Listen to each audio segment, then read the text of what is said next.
Ito po mango puree, kung gusto nyo po siyang i-process ng iba pa, ilalagay lang po natin sa plastic, isi-seal, isi-freeze. Ay, yan na po. Wala na po kami halo. Wala na po. Yan na pilot-pilot. So, ito na po, pwede nyo po siyang kuhan-kuhanin and then mag-juice po kayo anytime you want. Ngayon po, base po dito sa aming recipe, ang sabi po dito, 85% ng tubig at 15% ng mango puree ay paghahaluin para maging ready to drink na mango juice. Apo. Pero, i-modify po natin siya, 80% ng tubig, 20% ng mango puree. Pero may twist po tayo ngayon, wala pa pong gumagawa nito, kayo pa lang. Lalagyan po ng tanglad. So yung tanglad po, pinapakuluan natin doon sa tubig. Yung tubig lang po na napakuluan na tanglad, ang gagamitin, hindi po natin isasama yung tanglad. Opo, yung tangkay ng tanglad. So, eto po 10 kilos. Ang kakailanganin po natin is 14.7 kilo ng tubig. So, ito po 10 kilos and then yung pong pinapakuluan is 5. Mag-evaporate yung tubig. So, most likely mababawasan po siya ng konti. Then, yung po yung i-add natin dito. Ihalo po natin si mangga. Actually, ngayon pwede nyo na po ihalo si mangga. Halo. Das. Ilang kilo po yun? Ma'am, tanong. 3.6.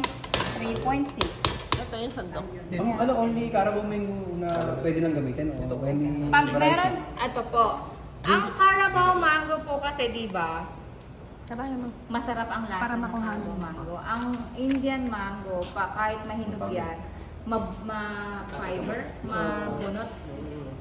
Hindi po katulad nitong Carabao mango na may ansim. Yung po kasing Indian mango, puro tamis. Iba po yung may bibigay niya sa inyo na linang na sarap nung flavor. Ang Carabao mango po talaga, pinaka-the best siya for processing ng mga juice. Ayun. Pero yung Indian mango po, pwede niyo po siyang gawin wine.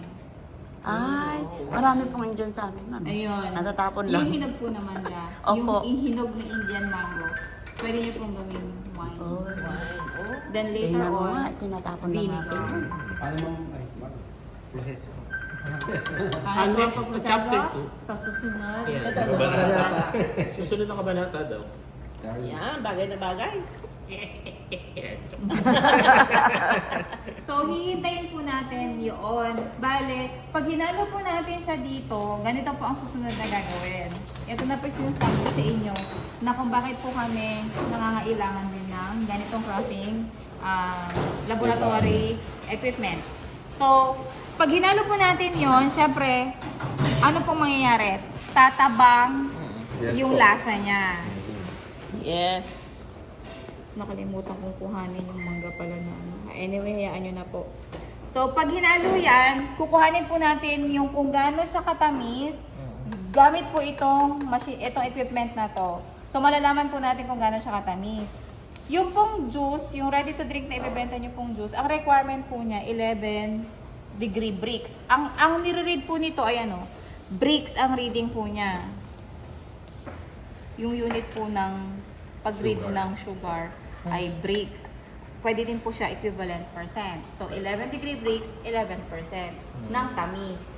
So, sa madaling salita, kung ma-read po natin ito halimbawa, nasa 5% lang siya. Eh, ang target po natin, 11%. May kulang pa tayo na 6%.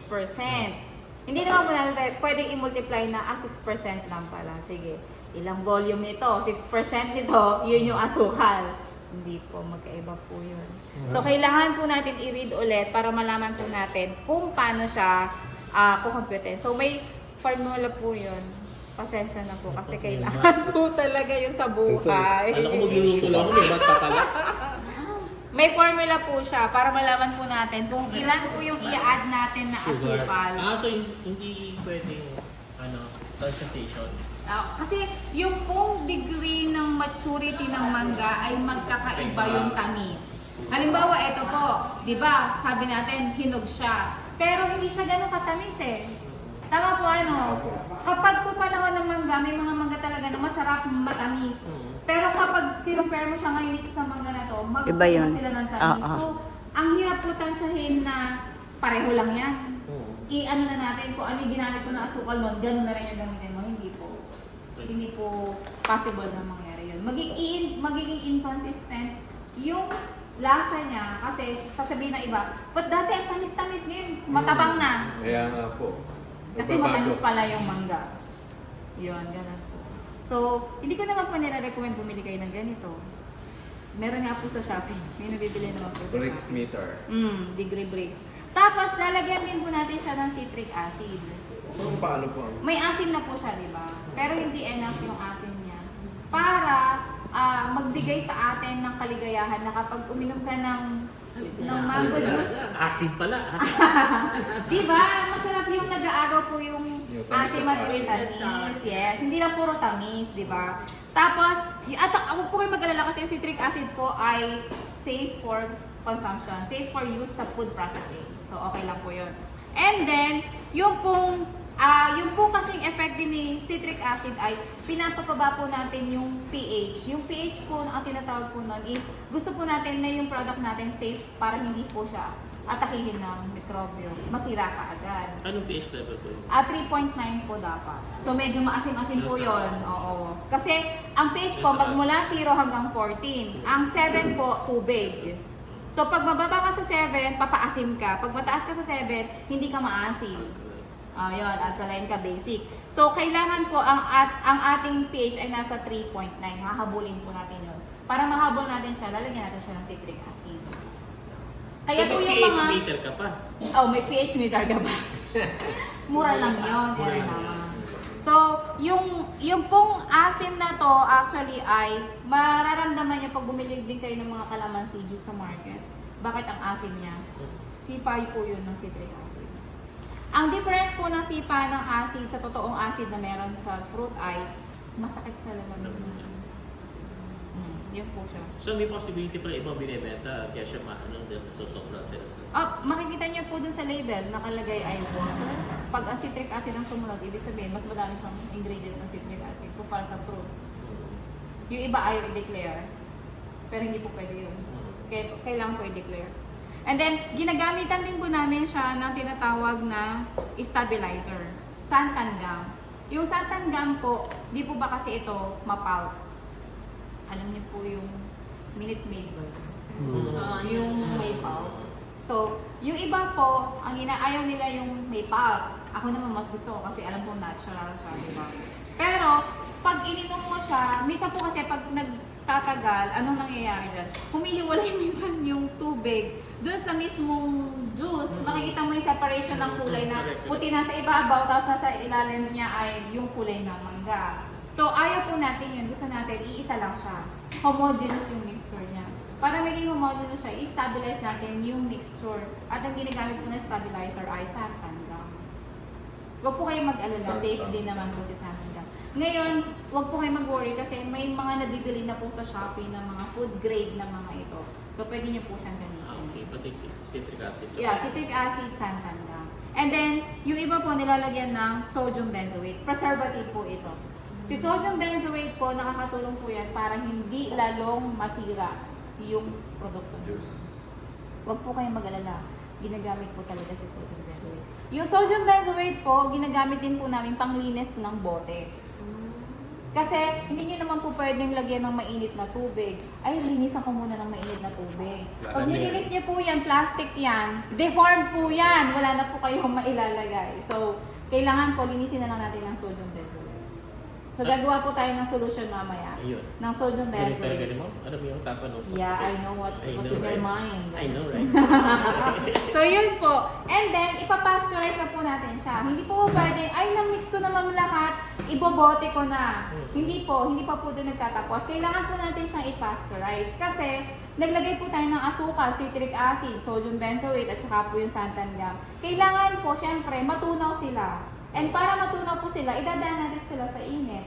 So, pag nainitan na po yan na pasteurize, ang requirement po dito, 65 degrees Celsius, 2 minutes. So, kailangan po, may additional thermometer. So, yung Hindi pa thermometer, bobote yan. Ang dami ng mga ano. yeah. So, kailangan yung thermometer para ma-check natin. Pag 65 degree na siya, i-maintain nyo lang po siya doon, bawal siyang tataas. So, 65, 2 minutes magta-time po tayo. Pagkatapos ng 2 minutes, patay yung apoy. And then, that's the time na pwede na po natin siyang ibote. Ngayon, yung bote po natin, I think it can only withstand 50 degrees Celsius. Kasi, may makakapal talagang bote. Kami po, pag mga juice, nire-require namin hot filling. Ano po ibig sabihin nun? Pagkatapos mo siya i-pasteurize, diretso yan. Kasi yun po yung pinaka-safe. And hygienic talaga. Hindi yung palamigin ko muna, tutukan ko ng electric fan, pagka dumami, ibote ko. Kinabukasan ko, masisira ka agad. Kahit kung meron kayo sodium benzoate.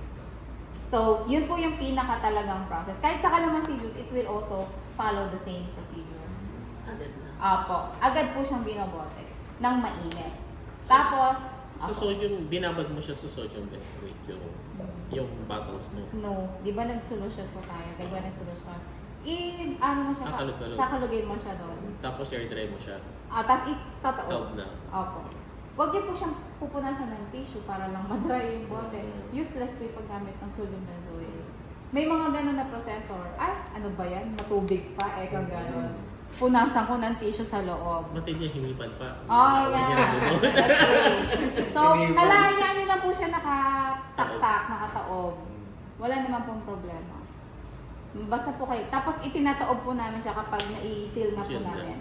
Kasi para yung takip din po mas sterilized. Hindi lang yung katawan. So, yun. So, dahil po hinihintay pa natin, yung bote po ay pwede nang linisin. Para po hugasan natin ang sodium benzoate. Sa ngayon po yung paglilinis, pwede po muna anuhan ng ano? Yan, dishwashing liquid.